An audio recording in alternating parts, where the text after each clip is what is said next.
सुबह का सहाना समा है और गुलशन अरम का एक फरहद बख्श टुकड़ा।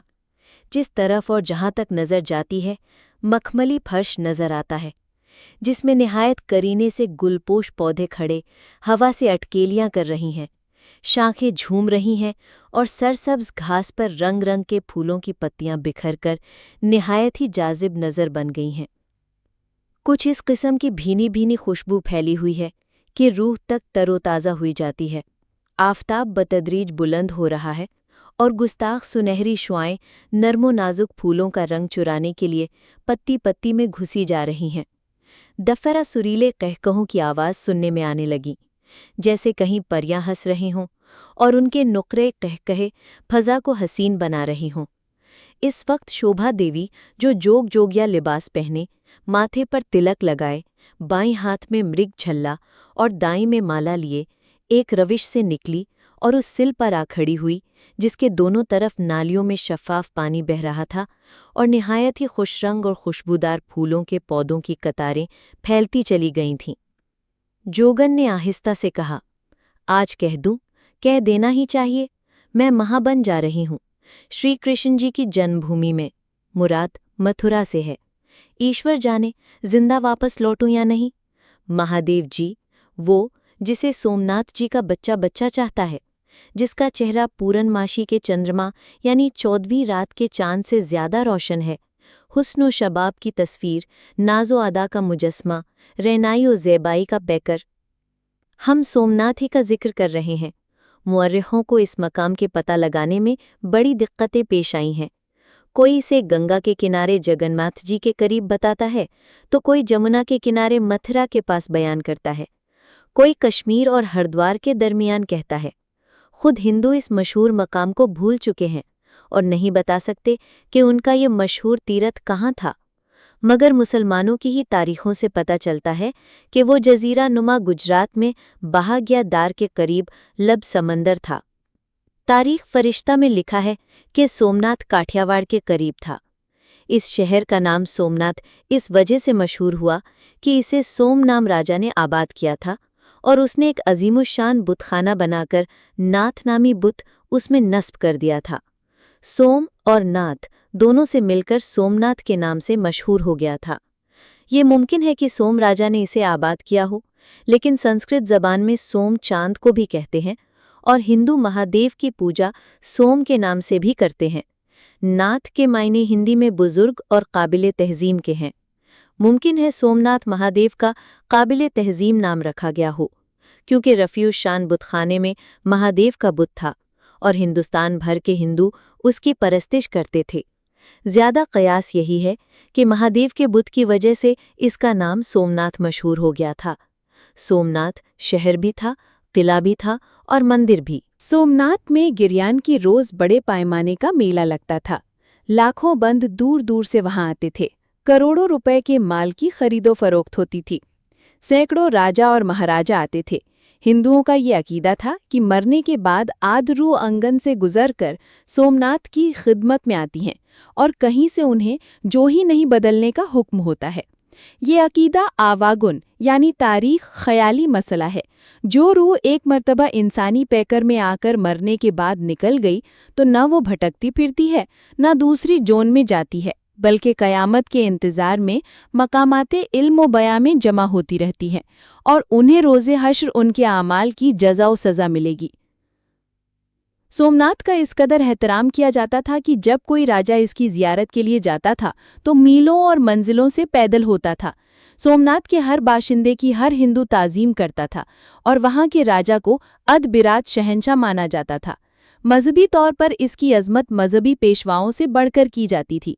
गज़ब ये कि हिंदुस्तान भर के हिंदुओं के दिलों में इसकी अजमत व इज़्ज़त, अदब व एहतराम और मोहब्बत व वक़ार था। जोगन खड़ी हो गई और एक तरफ मंकी लगाकर देखने लगी। थोड़ी ही देर में चंद नौखेज हूर वेश लड़कियां दरख्तों की कतारों से नमूदार हुईं। वो सब सफ़ेद साड़ियों में मलबूस थीं, निहायत हसीन व जमील थीं।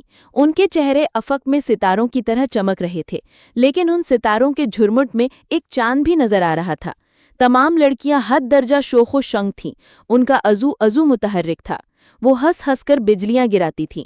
रफ्तारे नाज से सब्ज़ा को पामाल करती थीं और फूलों पर दस्ते शौक दराज करके उन्हें तोड़ लेती थीं। अपनी रायनाइयों से फिजा को हसीन बनाती चली आ रही थीं। गोया हुस्न का सैलाब था जो उमटा चला आ रहा था। चमनजार का पत्ता पत्ता और जर्रा जर्रा चमक उठा था। जब उन लड़कियों की नजरें जोगिन पर पड़ी तो सब मुअद्दब और खामोश होकर एहतराम भरी निगाहों से उसे देखने लगीं और सब ने उसके करीब पहुंचकर उसके पैरों को छुआ। जोगिन के दाहिने हाथ में खूबसूरत माला थी। उसने हाथ उठाकर आशीर्वाद दिया।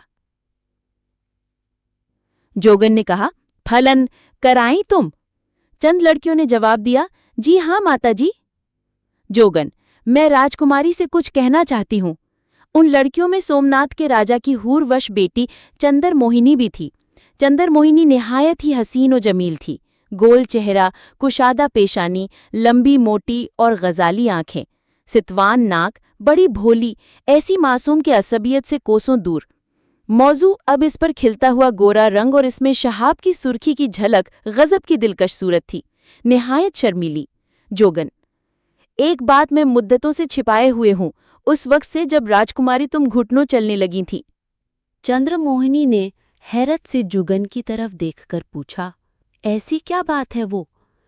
क्या कुछ मुझसे ताल्लुक रखती है? जुगन ने उसकी गुलफाम रुखसारों को देखते हुए कहा, हाँ, उसका ताल्लुक तुझसे ही है, मगर मुझे मना कर दिया गया है। मुझसे बड़ा भारी वचन वादा लिया गया है। चंद्रमोहिनी को और हैरत हुई। उसने दरियाफ्त किया, किसने तुमसे वचन लिया था? जुगन, उन्होंने जिनसे तुम्हारे राज का ताल्लुक है। मेरा राज? चंद्रमोहिनी ने चौंक कर हैरत भरे लहजे में पूछा। जुगन, हाँ, तुम्हारा राज राजकुमारी। चंद्रमोहिनी, तुमने तो मेरे दिल में दरियाफ्त हाल की इश्तियाक की आग भड़का दी। जोगन, और मेरे दिल में 15 साल से आग भड़क रही है। जिस राज को मैं छुपाए हुए हूँ, उसने मेरे दिल में ऐसी आग भड़का रखी है जो रफ्ता रफ्ता शोलों में बदल गई है। मैं अब भी जुबान से ना निकाल सकती, लेकिन अब मैं मथुरा जी जा रही हूँ। मालूम नहीं कि जिंदा वापस लौटूं या वही मिट्टी ठिकाने लग जाए, इसलिए कहने पर आमादा हो गई हूँ। चंद्रमोहिनी, बड़ी कृपा होगी, कह डालिए फिर। जोगन, लेकिन सोचती हूँ विश्वासघात होगी। चंद्रमोहिनी, अब इसका ख्याल न कीजिए, मेरा शौक बढ़ता जा रहा है। जोगन, और अब राज को छुपाना मेरे लिए नाकाबिले बर्दाश्त हो गया है। चंद्रमोहिनी, तो कहिए। जोगन, इस तरह नहीं, एकांत में। चंद्रमोहिनी, मैं अभी अपनी सहेलियों को अलहदा कह देती हूँ। उसने महपारा लड़कियों की तरफ देखा। वो एक एक करके वहां से खिसक गईं। चंद्रमोहिनी ने कहा, अब फरमाइए। जुगन ने निगाहें उठाकर इधर उधर देखा। अब वहां इतने करीब कोई भी ना रहा था जो इन दोनों की राजदाराना गुफ्तगू सुन सकता। उसने सरगोशी के लहजे में कहा, इस राज को छुपाने के लिए मैं खुद भी मजबूर थी। इनके शाफ राज से न सिर्फ मेरी जान का खतरा था, बल्कि तेरे लिए भी बुराई का एहतिमाल था। मगर अब चाहती हूं कि तुझ पर जाहिर कर दूं। लेकिन कब्ल इसके कि मैं राज जाहिर करूं, तू एक इकरार कर कि उसे किसी पर जाहिर न करेगी। चंद्रमोहिनी, इकरार करती हूं। जोगन, बात यह है कि अगर तूने जाहिर कर दिया तो मेरी जान दानी रहेगी और तुझे भी नुकसान पहुंच जाएगा। चंद्रमोहिनी, इत्मीनान रखिए, मैं हरगिज जाहिर न करूंगी। जोगन, कम से कम उस वक्त तक जाहिर न करता जब तक मैं मथुरा जी न पहुंच जाऊं। चंद्रमोहिनी ने जब से जोगन से ये सुना था कि वो राजकुमारी नहीं है, उसके दिल में एक खलिश पैदा हो गई थी। वो रह रहकर सोचती थी कि जब वो राजकुमारी नहीं है तो कौन है, किसकी बेटी है? राजा और रानी ने उससे क्यों परवरिश किया?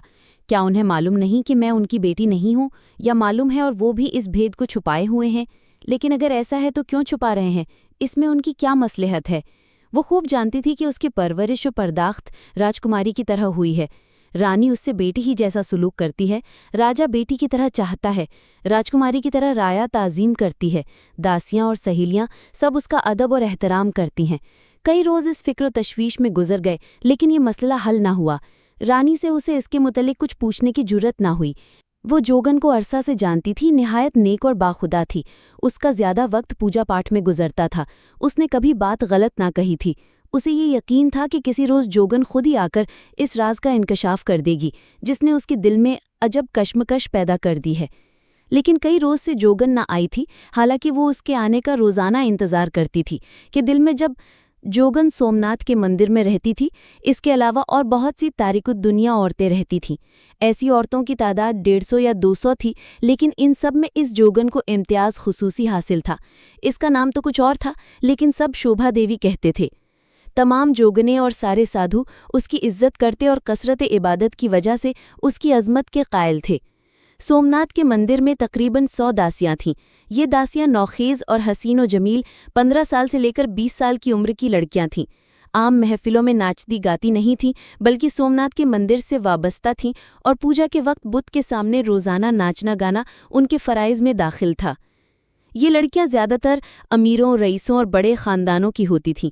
अक्सर घराने पहलोटी लड़कियों को मंदिर की नज़र कर देते थे और मंदिर का महापुजारी उन्हें नाच गाने की मशक कराते थे।